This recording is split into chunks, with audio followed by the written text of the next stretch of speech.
we had a party, the 80s party, and he was laughing at me because I was, I'm a dancer, I'm a singer. But, I probably danced like 2 hours in a row, but when I was dancing on that floor, I was recruiting mentors and woman mentors.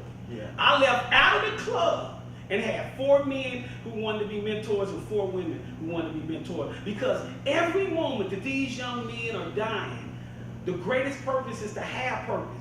We have responsibilities to make sure that we can change the atmosphere. Yeah. And so when we talk about even our training that Pastor talked about, men need to be retrained.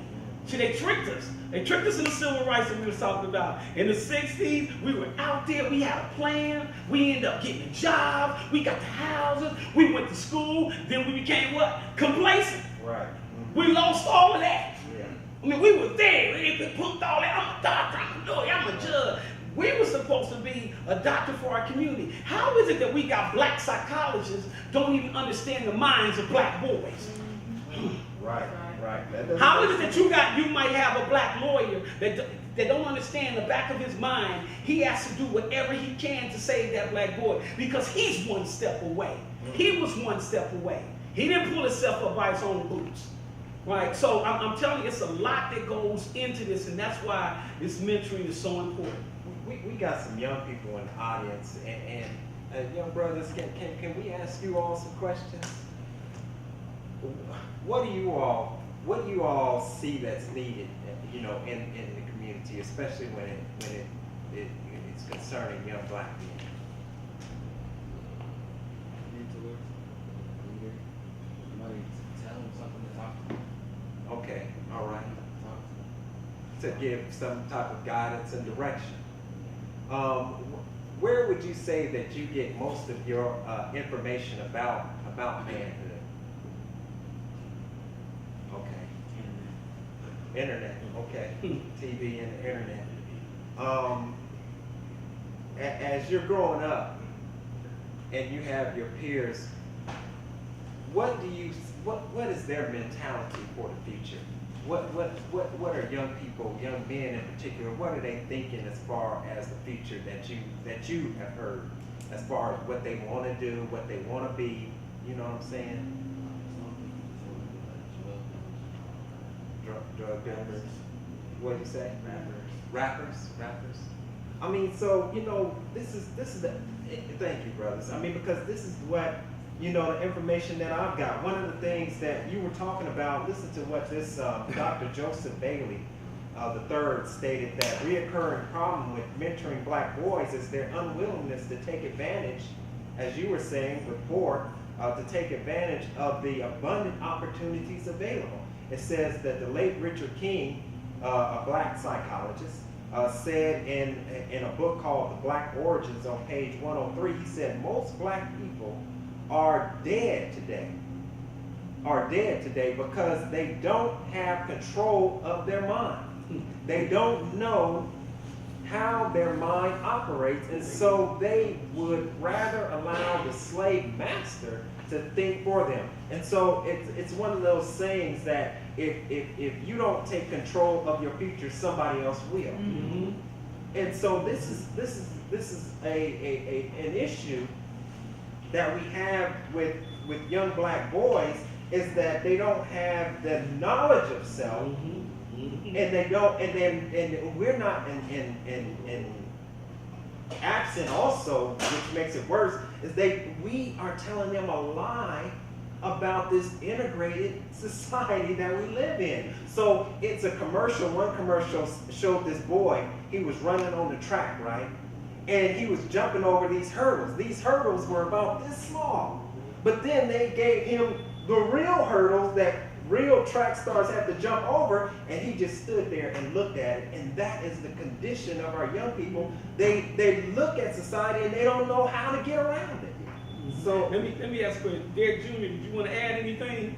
He said no there. That's one of the most, and I know he was check put me on front again. This young man right here is a scholar athlete. Well, he's a scholar first. I think 4.2 offers to go to Morehouse. He's the example that we're trying to create. He got his dad does great work. You want to add anything? Right now, I see the youth. You're not too far off. You're not as far as people think we are. I see a lot of initiative, and I think, like you guys are saying, if we just get some people to actually be examples instead of trying to tell us which way we should go and show us the way we should go, then we'd be a lot better off. All right. All right. And you know what, young brother, and I consider myself a part of the youth because youth is not age, youth is really mentality. And I think that we're seeing this separation of old and young today. Because when we look at the protests, for instance, some of the older generation, older thinking, they can't understand what's going on in the street. They want to talk about voting, but voting ain't got the attention to the problems that these protesters have got to shed light Not even on. close. And so the young people, I remember reading about Reverend Al Sharpton, and he had, the stage march, and then the young people, they were marching with them, and then they broke off. They went off, yeah. They broke off and shut down highways. Yeah. Something that, his march was just going to go within the box, keep civility. Sure. But they went on off because they are recognizing that this system don't understand anything else but power. Yeah. Mm-hmm. If you don't show power, it's gonna show you power. Mm-hmm. And so the young people are beginning to understand that, and that's what's so beautiful about young people, because the youth are finally catching up to me, but they're finally catching up to this really this reality that unless we take power into our own hands, we're not going to be given any type of justice. Excellent dialogue so far, but a caveat to what you're saying as far as our youth and where they are today. We have to incorporate the knowledge that the institutionalization and systemic racism is in every level of bureaucracy that our government utilizes. I mean, whether it's the law enforcement, whether it is municipal government, whether it's the schools, whether it's the financial institutions, institutionalization and systemic racism is a reality, and we have to educate them about that. Right. Because they have to be able to commingle what they're learning with what's real. That's so true. I mean, Well said. that's well said. The systems and the institutions are in place to maintain the status quo. Exactly. Right? Exactly. In order to change the status quo requires you to be a revolutionary, There you go. Yes. That's right. which Jesus was. That's right. There you go. Countercultural, Yeah. revolutionary. Take the hit from my brother and my sister. Right. Right. Some of us are so comfortable in our complacency Mm-hmm. that we don't want to take the hit. We don't want to do what's necessary to reach out to our younger brothers and sisters. Mm-hmm. Now, there's a stat that says that black people are killed by the police every 28 hours. I mean, that right there is like red alert. You know what I mean? But we hear that stat, and you can tell that as a people we flatline because to some of us hearing that, there's no response at all. Yeah. Every 28 hours. Yeah. So, let us go ahead and we'll begin to wrap this up into some model mentoring programs, some programs that have excellent program. Right. And I'll read some of this. It says that is one of the best models. It says the program identifies as promising models are more likely to provide group mentoring structures where one adult or a small number of adults work together with a group of boys. And we'll go through them one at a time, and if you all could just comment on that right there. And let me just state this too. This is one of the things that we saw Mr. Mims, Jeff Mims did. He did a beautiful program. I believe it was men of color going back to school or something like that. Yeah, that was a beautiful thing. And I think more and more, as we hopefully do that over and over again, you'll see young boys listening more, because at first I think there was, the young people, they're still, young, and some of them in some situations weren't paying attention, and some in other situations they were. But if you one thing, I was a part of Men of Color. I think it was about 100 men went into the school, but it was just for one day. Right. The key to mentoring is building relationships. One of the things I have done is called Mr. Mims and said, look, I know y'all went in for one day, but some of them brothers asked me would they like to come in 2 or 3 times a week. Anytime you got a break, are you willing to come to the school? What we're doing, like I said, Ryan and I, we got like 46 men have signed up off of Facebook that we got 13 schools want us to participate. What am I saying? We've got to be there more than one day. That's a great start. You get 100 men who normally wouldn't do it, but it's more to it than that. We have to build relationships, not relations. Right. We need relationships because our kids are dealing with fearships or relationships. In order to deal with the fearships, we got to develop relationships. The fearship is I ain't got no daddy. The fearship, like the young brother was saying, nobody here to talk to me. Right? So if we want to get them from fearships to relationships, it's going to take mentors or woman tours. I got 22 women on board. We're taking back schools, we're going in. So all I'm saying is that we need from every angle, and everybody has something to bring to the table.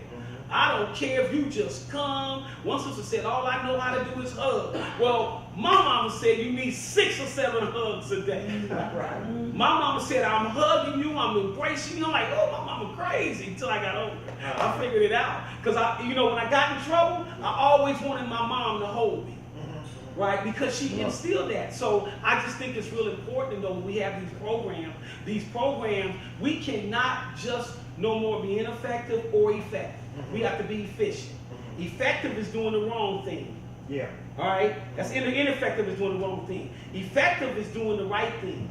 But efficient means you bring them all together to do what's right for that person you're trying to work with. And Mr. Stevens, before you make a point, I just wanted to bring out this one it was an experiment. And this experiment had infants in a crib, right?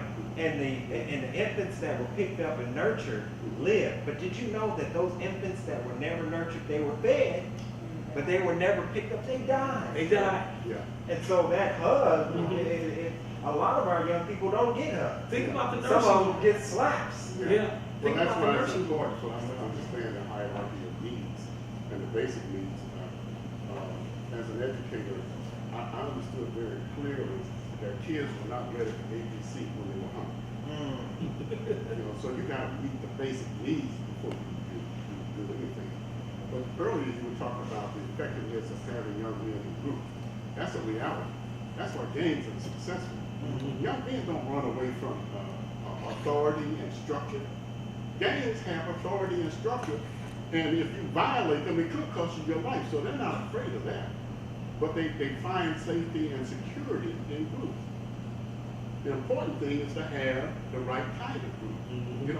I happen to have benefited from Boy Scouts.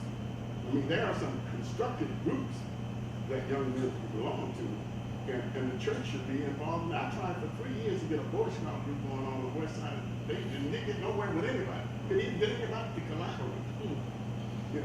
But boys thrive in groups because there's competition, there's camaraderie, there's all kinds of benefits from having boys in groups. So, that's part of the new structure in terms of education. Right. Have them in a competitive situation Where where it's not a disability to be smart. Right. Jufu talks about that. Yeah. It's okay to be smart, but if you're smart in the wrong kind of culture, you're victimized. You call a nerd or treated other kinds of way. Right. And so it's about education, and group support is very important. Group support is not only important for young boys. Group support is important for men, especially clergymen. Right. We don't have clergymen who come in a group that's positive and supportive to come together and collaborate. Okay. Circles. Let's see. Training and preparation of mentors so that they are more culturally competent. I think that's important, of course, because when we come to our young men today, we have to be culturally competent and aware, as a brother was saying, so that they understand the realities that they have to live in. If you don't have culture, you have a coach.